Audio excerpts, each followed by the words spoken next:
قرآن د لږ رجوع کوي څو خداوند عالم حضرت ابراهیم علیه السلام څو لوړ پیغمبر دی خداوند عالم قرآن کې ورته څه دي ته ما د اسمان و د ځمکې ملکوت وښیلو علما یې څه ملکوت د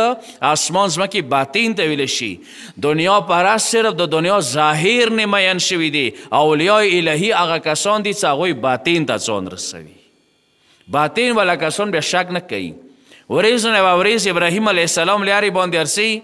یو مړی ولیدلو نیم اوبو کې دی نیم وچې کې دی وچې والا چې کوم ځناور دی یا پرندې دي هغه د دې نه غوښه خوري لمدې والا چې کوم میشی دی هغه د ونه غوښه خوري نو ابراهیم علیه السلام دغې خبرې ته حیران شو چې هغو مشیو هغه غوښه هغه طرف ته یوړله هغه یې مشیو حصه شوه دا یې پرندو حصه شوه هغه یې ځناورو حصه شوه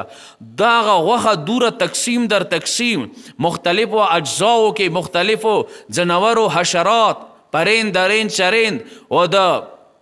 سمندر مخلوقاتو حصه وګرځېده دا غوښه به دوباره خدای راټولوي څنګه صرف همدا خیالو ته راغللو خداوند عالم ته دکا کیف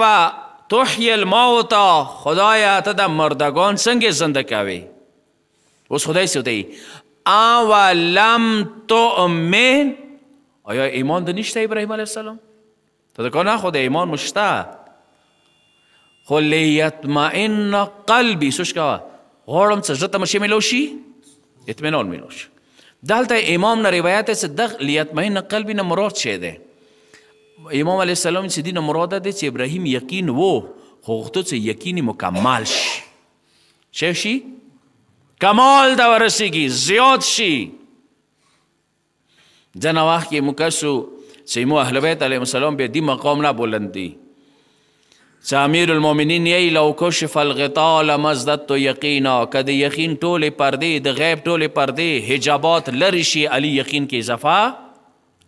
نه کېږي مو ته یقین زیات شونې ضرورت نشته دی ما کومې ورځې نه څه حق لیدلی دی ما شککتو امیر المؤمنین ما حق په باره کې شک نه دی کړی ما نه نبی نه شک کړی دی نه الله نه شک کړی دی و تاریخ کې ځنه کسان صلح حدیبیه کې څه ذات نبی پیغمبر نه شک کړی دی څه مو مشکوک یو مصطفی دغې صلح حدیبیه باندې اما امیر المؤمنین با وجود هغه شجاعت شهامت جرأت طاقت زړه یې غوښتله هغه لاس دا غوښتلی هغه ذوالفقار دا غوښتله څه مکې نه حمله وکړه مکه هغه ټایم کې فتح کړه خو څه کله رسول الله ویله څه صلح امیر المؤمنین صلح باندې تیار